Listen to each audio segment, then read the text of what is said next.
अस्सलामुअलैकुम।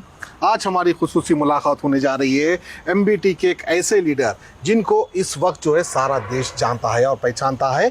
कोई पोस्ट इनके पास नहीं है, ना ही कॉर्पोरेटर है, ना ही एमएलए है, ना ही एमपी है, लेकिन एक फेमस लीडर ज़रूर है, अमजदुल्ला खान साहब। आखिरकार जो है खुदा की कोई ऐसी मेहरबानी है जो इतने फेमस हो चुके हैं।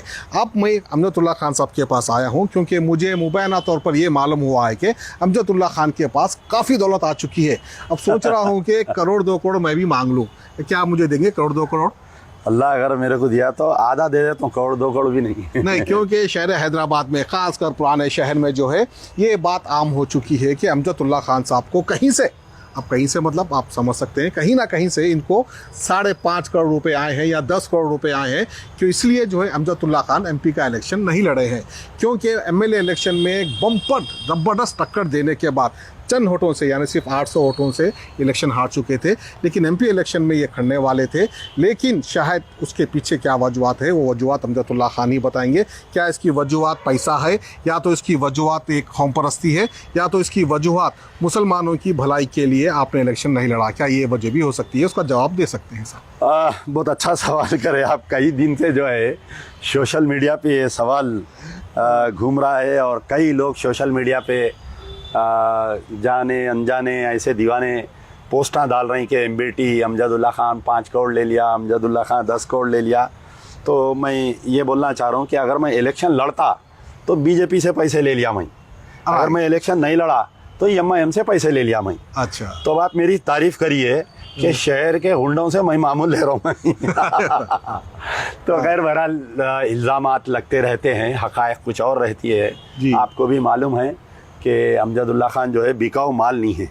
अगर बिकना रहता अमजदुल्ला खान तो 20-25 साल पहले ही बिक जाता। तो कुछ लोग जो है बाज़-ओ-ख़त कुछ लोगों को तकलीफ़ हो गई मैं इलेक्शन नहीं लड़ने से। शहर का एक तबका ऐसा है, ये लोग चाहते कि एमआईएम एमबीटी लड़ते रहना, अपनी दुकान चलते रहना। तो वो लोगों को बहुत तकलीफ़ हो गई, जिसमें जो है आरएसएस और बीजेपी को भी बहुत तकलीफ़ हो गई कि भाई ये दोनों एक दूसरे के जानी दुश्मन, ये कैसा इत्तेहाद हो गया दोनों में बोलकर। तो इसके पीछे के कई राज है, मैं आपको बतलाना चाह रहा हूँ कि देखिए बीजेपी जो है, अब जो हालिया पार्लियामेंट इलेक्शन हुआ, बीजेपी का जो नारा था 400 पार, बीजेपी आते ही जो है कॉमन सिविल कोड, बीजेपी आते ही जो है कॉन्स्टिट्यूशन बदलने की बात। और हैदराबाद जो है बीजेपी की नज़र में ये पहली मर्तबा नहीं है। हैदराबाद को पाने के लिए बीजेपी वाले पिछले 25-30 साल से कोशिश कर रहे हैं। आपको और एक बात मैं बताना चाह रहा हूँ कि 78 में अमानुल्लाह खान साहब हैदराबाद पार्लियामेंट इलेक्शन लड़े थे। बहुत कम वोटों से, मैं समझता हूँ कि 12 या 15 हज़ार वोटों से हारे थे खान साहब। ये बात कई लोगों को नहीं मालूम। आज जो मजलिस इत्तेहादुल मुस्लिमीन में जो एमपी की देन है, एमपी सीट जो है, ये कहीं ना कहीं अमानुल्लाह खान की काविशों का नतीजा है। ये बाबा नगर नहीं बसता, ये तलाब कट्टा नहीं बसता, ये गुलशन इकबाल कॉलोनी, यानी जो हैदराबाद पार्लियामेंट कॉन्स्टिट्यूंसी 60% अक्सरियती थे और 40% अक़लियती थे, आज अल्लाह के फजल से ये 70% और 30% हो चुका है। तो यहाँ पर बीजेपी कई दिन से कोशिश कर रही है हैदराबाद जीतने की। तो यकीनन जो याकूतपुरे में मजलिस बचाओ तहरीक को जो वोट मिले थे, उसके बाद में कई लोगों का मुझ पर प्रेशर था कि भाई आप एमपी इलेक्शन लड़ो या एमबीटी लड़ो, एमबीटी का कोई नुमाइंदा रहो। तो हम तो जो है एक सीजनल पॉलिटिशियन है, हम जो है बारिश के कोई मेंढक नहीं है।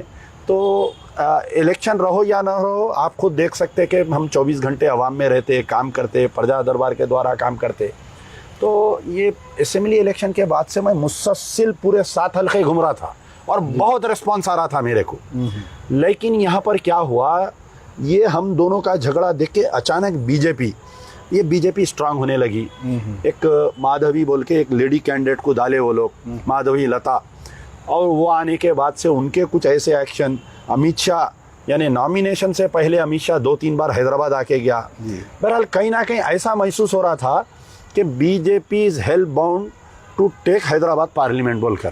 तो अभी इसमें ये हुआ कि कई उलमा, मशाइखीन, बहुत बड़े लोग हैं जिनकी मैं इज़्ज़त करता हूँ, जो लोग मुझे याकूतपुरे के इलेक्शन में मेरी मदद करे, वो लोग बहुत बड़े लोग हैं, हम उनकी बहुत इज़्ज़त करते हैं। खान साहब भी उनकी इज़्ज़त करते थे। तो मेरे मकान पे एक दिन आए कुछ लोग, आके जो है जमात, पहले तो मेरे से कांटेक्ट किए, फिर हमारे भाई मुजफ्फरुल्लाह खान साहब से कांटेक्ट किए।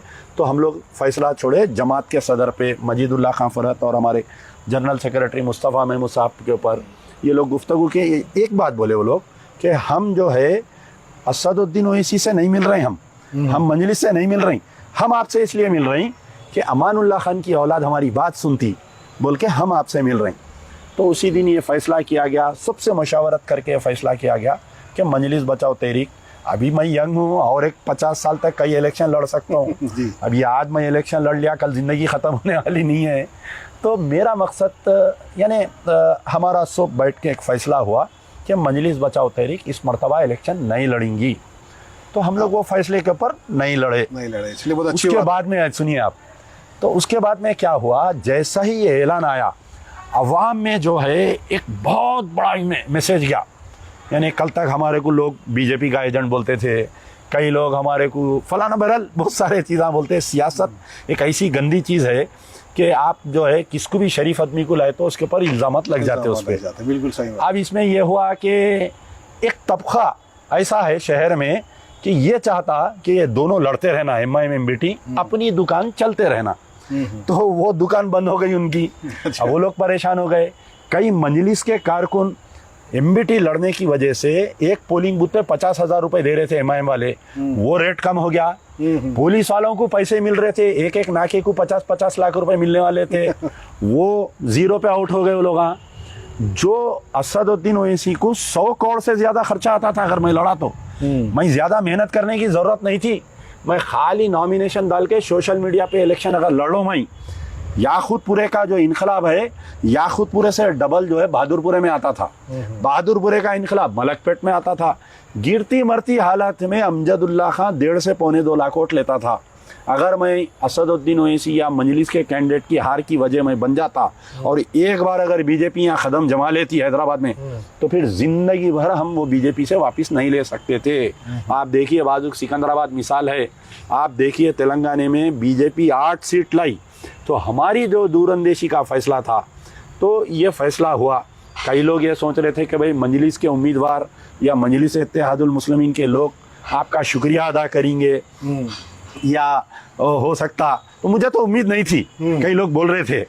तो आखिरी जो 3 जलसे हुए उनके, आप देखिए कि वो जलसों में जो है, क्योंकि एमबीटी नहीं लड़ी थी तो इलेक्शन में जो है टेम्पो नहीं आ रहा था, मजा नहीं आ रहा। आप लोग प्रेस वाले भी बोल रहे थे अरे क्या है यार, ये क्या इलेक्शन चल रहा, कोई हो रहा इसलिए इसमें किस्सा। वो बीजेपी की माधवी लता जैसा एमबीटी नहीं लड़ी बोले, उन्हें ठंडी हो गई, उन्हें कहा कि गोशे गुमनामी में चले गई। हैदराबाद का पूरा BJP RSS cadre Kishan Reddy को बचाने को चले गया पूरा, उसको अकेले छोड़ दिए माधवी लता को। तो अब क्या हुआ, यहाँ पर अब टेम्पो नहीं आ रहा, तो जनाबे सदर क्या करे, आखिरी 3-4 जलसों में बहरहाल हमको गालियां देना शुरू करे फिर से। कभी उमराव जान बोले, कभी कुछ बोले, कभी कुछ बोले, उन्होंने समझे कि टेम्पो आएगा। लेकिन जो सिंपथी जो यानी जो एक जहन है मजलिस मुखालिफ, जो एंटी एमआईएम जहन है, एमबीटी नहीं लड़ने की वजह से ये जहन बनाई थी उनको वोट देने का। उनके जो आखिरी 3-4 तकारीर थे असदुद्दीन ओवैसी के, मेरी नज़र में असदुद्दीन ओवैसी एक अच्छे मैच्योर पॉलिटिशियन है, लेकिन बाज़ वक़्त उन्होंने ऐसी गलती करते हैं। आप देखिए तेलंगाना मूवमेंट में सारे मुसलमान तेलंगाना मूवमेंट में जा रहे हैं, उन्होंने खिलाफ में गए। परसों बीआरएस में सारे मुसलमान खिलाफ में जा रहे हैं, इन्हों मामू मामू मामू की चक्कर में गए। तो असदुद्दीन ओवैसी को मैं एक अच्छा मैच्योर लीडर समझता था, लेकिन बाज़ वक़्त उन्होंने ऐसी गलती करते कि उनकी पूरी सीनियरिटी वो हो जाती। तो पिछले 3-4 जलसों में फेरोज खां को गालियां दिए, ख्वाजा बिलाल को गालियां दिए, मेरे को गालियां दिए, समझे कि उन्होंने टेम्पो आता समझ के। ये जो जिनकी दुकान बंद हो गई, जो एमआईएम के वर्करों को पैसे नहीं मिले, जो पुलिस वालों को पैसे नहीं मिले, ये लोग शुरू करे अब कैसा करना भाई, अभी इसको बदनाम, कुछ भी नहीं मिल रहा। अब इतना इसका इन्हें इलेक्शन नहीं लड़ने से 100% इसका ग्राफ अप हो गया इसका। तो ये लोग शुरू करे सोशल मीडिया पे लिखना 5 करोड़ आ गए, 6 करोड़ आ गए, 10 करोड़ आ गए। अरे भाई अल्लाह ये हाथों में वो सलाहियत दिया, कई करोड़ रुपए ये हाथों से बांट दिया, मैं चाहे वो प्रजा दरबार में बोलिए, इलेक्शनों में बोलिए। तो खैर बहरहाल वो एक अल्लाह का एक वो है, समझिए अजूबा है ये। तो आपका सवाल जवाब सब इसमें आ गया। लेकिन आप देखिए, मैं अमानुल्लाह खान का बेटा हूँ, मेरा ज़मीर और मेरा जो है ना जी, कि आप देखें पोलिंग के दिन जो है, मैं जब पोलिंग पूरे फैमिली के साथ वोट डालने की गया था, मैं गए थे, उसके बाद परसेंटेज कम हुआ था। मैं जब जाके वहां पर देखा परसेंटेज वाज ओनली 12%। मैं पूरा मालूम किया, गौली पूरा, लाल दरवाजा, जितने हिंदू एरिया में परसेंटेज बढ़ के है, मेरे को रहे नहीं गया। ये सीट जो है मुसलमानों का इत्तेहाद है। असदुद्दीन ओवैसी मेरे सामने नहीं है, मेरे सामने मुसलमानों का इत्तेहाद होगा। दिल्ली जो है कैपिटल ऑफ इंडिया है, दिल्ली पाया तख्त है हिंदुस्तान का, हिंदुस्तान की सियासत का पाया तख्त दिल्ली है, लेकिन मुसलमानों का पाया तख्त हैदराबाद है, मुसलमानों का इत्तेहाद का मरकज हैदराबाद है। हैदराबाद को बचाना मेरा जिम्मेदारी थी। है मेरा अंदर का जज्बा नहीं रह गया। मैं निकल के, हालांकि मैं कोई मेंटली प्रिपेयर नहीं था, जब मेरे सामने माइक आया तो मैं ये बोला, अपील करा कि निकलो। और ख़ास तौर पर मैं ये बोला कि तुम्हारा सदर आया तो गली में नाचते, तुम लोग धबड़े लेके नाचते, मरफे लेके नाचते, गुलपोशी करते, कहाँ है मजलिस के सदरा निकलो, कहाँ है कांग्रेस के मजलिस के काउंसलर्स निकलो, एमएलएस निकलो। मेरे वीडियो आने के बाद में लोगों में हकीकत मालूम हुई कि भाई हम 12-13% फीसद पे है, वो लोग 38% पे पोलिंग चल रही है। आप देखिए मेरा वीडियो आने के बाद से जो पोलिंग परसेंटेज में इजाफा हुआ वो असदुद्दीन ओवैसी की जीत है, असदुद्दीन ओवैसी की नहीं। हैदराबाद के इत्तेहाद को अमजदुल्ला खान का सलाम। मैं अल्लाह से दरबार में मैं जाके सिजदा रोज़ होके दुआ करके रोया। मैं रो के मैं ये बोला कि अल्लाह तू मेरे जैसे गुनाहगार एक बंदे को, गुनाहगार बंदे को इतनी ताकत दिया कि एक बयान के ऊपर लोग निकल के जो है मजलिस को ओढ़ दिए। ये एक मेरे लिए कारनामा है, चाहे वो कोई उसके लिए शुक्रिया अदा करे या ना करे। अब चाहे कोई इल्ज़ामात लगाए या मत लगाए, अपन वन वे ट्रेन है, अपन पलट के देखने वाले नहीं है। तो ज़िंदगी मेरी वन वे ट्रेन है इंशाल्लाह। आप अच्छा करें, सवाल करें। मैं भी चाह रहा था कि कोई सवाल करना ऐसा बोल के जी जो है आप खासकर मुसलमानों की भलाई के लिए एमपी इलेक्शन नहीं लड़े, यही कहना चाह रहे हैं आप? जी हाँ, बिल्कुल यही बात है। को जिताने के लिए नहीं, मुसलमानों के इत्तेहाद को जिताने के लिए, बीजेपी आरएसएस का मुंह काला करने के लिए, बीजेपी को शिकस्त देने के लिए मैं इलेक्शन नहीं लड़ा।